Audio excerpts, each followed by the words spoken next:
VigilanteWilliamson here with a very simple question. Maybe it's not so simple. And that's what's going on with Shaddeur Sanders. So there's a lot to unpack here.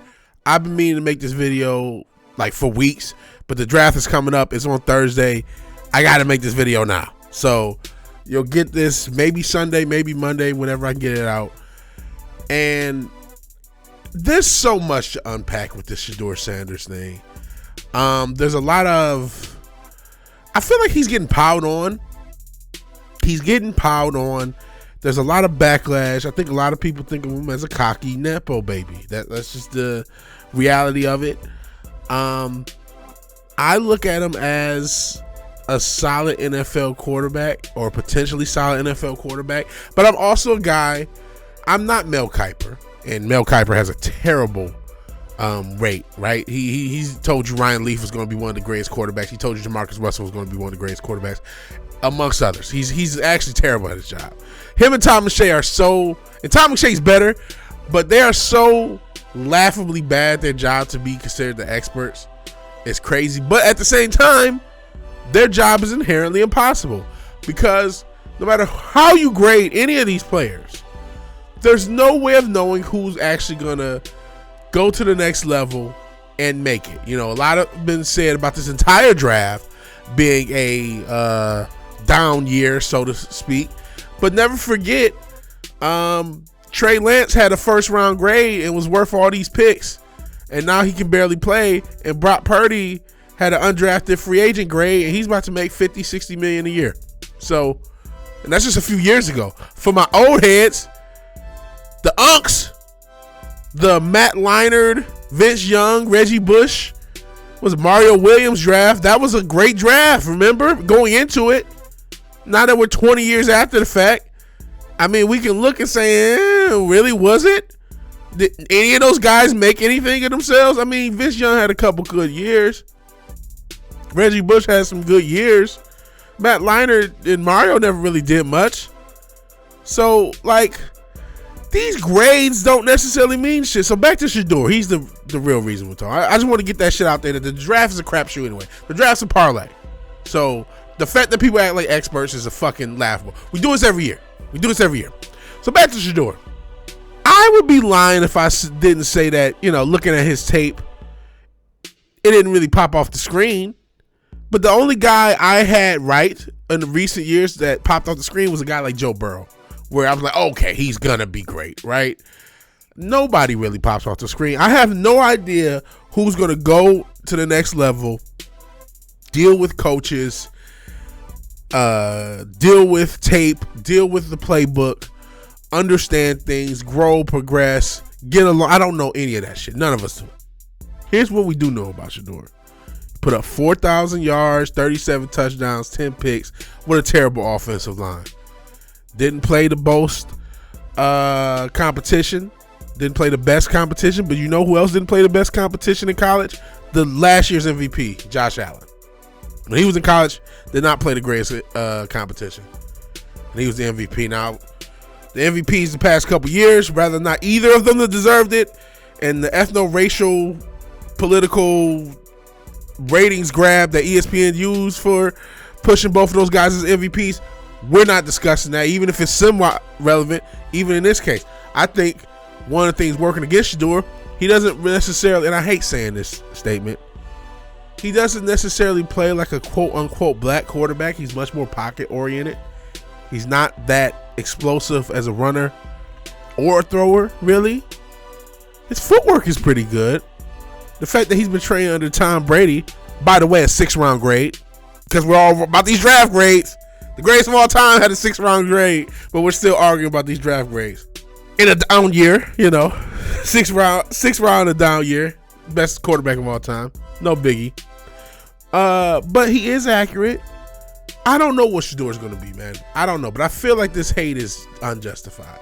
I also feel like some of this hate is probably a little draft trickery from franchises that want him to fall, whether it's the Steelers or the Saints or the Raiders. I don't know where we got to the point where Cleveland didn't need a quarterback all of a sudden. Joe Flacco, who's another guy, by the way, in college. Where did he go, to Delaware? If you remember, he didn't face the best competition. He ended up being the Super Bowl champion. So, and that's the level of competition is way under Colorado. He faced at Delaware. I think they were FCS school at the time. But I like Joe Flacco. He's about my age. I'm almost 40. I don't think guys my age should still be playing quarterback. You know what I mean? No disrespect. I mean, you can. Shout out to Matt Stafford, who's also around my age, still playing. But you know what I'm saying? You can, but it's risky. So I don't think that Cleveland has everything locked up at quarterback. A lot of people are, again, next year there's going to be a better draft. Are you sure? Are you sure about that? Or are you sure about it? Because there's no fucking way of knowing, man. There's no fucking way of knowing. We can go on and on. There are probably, thousands of hours of content about draft busts. The reason draft busts happen, amongst others, is, you have guys who maybe are too cocky. That's another grade on Shaddeur. He's too cocky and don't put in the work. But a lot of it is, a lot of analysts ain't putting in the work. I was watching, was it Goat Sports? And he was talking about some of his grades on edge rushers. And there's a lot of guys that he has lower graded than the national media. And I don't know if I don't want to misquote him. And I don't even know if it was Goat Sports. I've been just watching a bunch of draft content. I ain't gonna lie to you. But whoever I was watching was talking about how he doesn't think that they're watching as much tape as he is. And I probably agree with that. We already know a lot of these analysts who get on ESPN don't watch all the tape. Don't even watch the games half the damn time. They just get fed whatever their producers feed them. And so there's a lot of narrative. The point of ESPN is not to be great at analyzing sports. It's to be entertaining and to get ratings. And because of that, they like narratives. They like storylines. And those storylines may not necessarily line up with reality. So the storyline is Shaddeur is falling as far as his draft status, and he's too arrogant. Which, brother, I don't want a quarterback that's not arrogant. I don't want a quarterback that's timid, and you know what I mean? I need a quarterback to be pretty much cocky.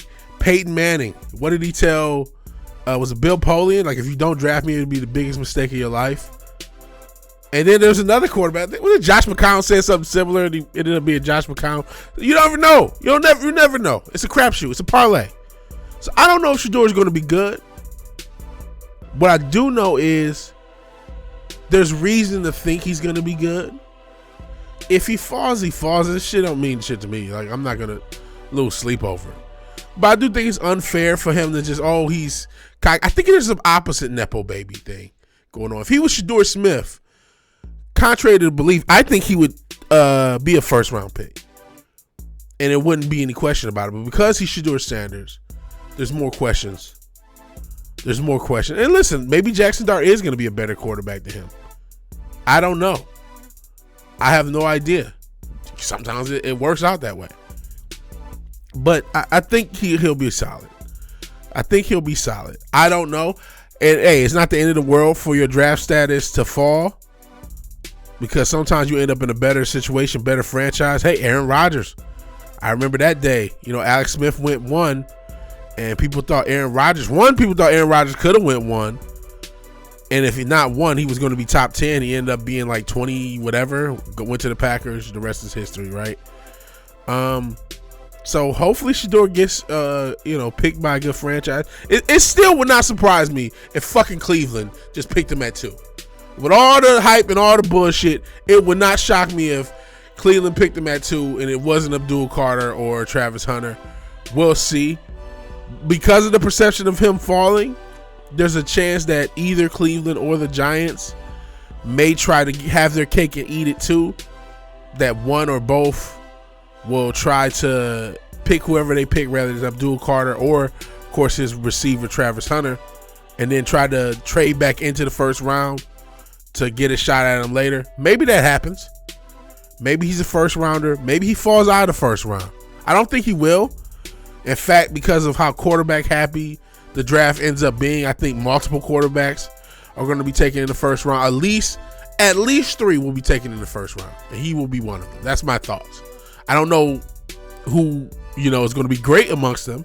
I don't know if there's some 4th rounder that none of us are thinking about that's going to be in a great situation, all of a sudden turn into a great quarterback.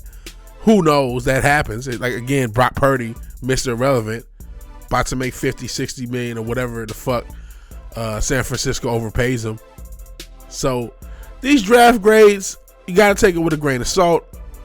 This analysis, you got to take it with a grain of salt. Even the idea that he's falling, you got to know that these franchises play games every year. All this shit talked, he could still be drafted by Cleveland at the 2nd pick. I don't know what's going to happen. I have no fucking clue. That's why I'm going to watch the draft. That's why this shit is fun. I have no clue what's going to happen. That's what makes it a great TV show. That's what makes the draft a great TV show. That's what ESPN is really about. Making the draft a great TV show. We watch it. If Shaddeur gets picked in the second, as a 2nd pick, it's like, it's unpredictable. He gets picked in the 2nd round, it's unpredictable. We have no idea. So now he's a storyline for the draft. So I'm rambling. I don't know if anything got solved. I think Shaddeur will be okay. I think his hate is being overhyped. He's probably still going to be a top 10 pick. And if he falls out of the top 10, that means, maybe he's a Steeler. And that wouldn't be the worst thing on earth. So what do you think about Shaddeur? Is he too cocky? You don't like him? You don't like Deion, which that's a manufactured thing. Deion's an address. I addressed that 2 years ago, how the whole Deion Sanders thing is a work. Another ethno-political work. But in any event, if you like the video, please like the video. If you're so obliged to share and subscribe, please do that. And even if you do none of these things, thank you for watching. Thank you for your time. Good night. God bless. I'll talk to you guys later. Peace.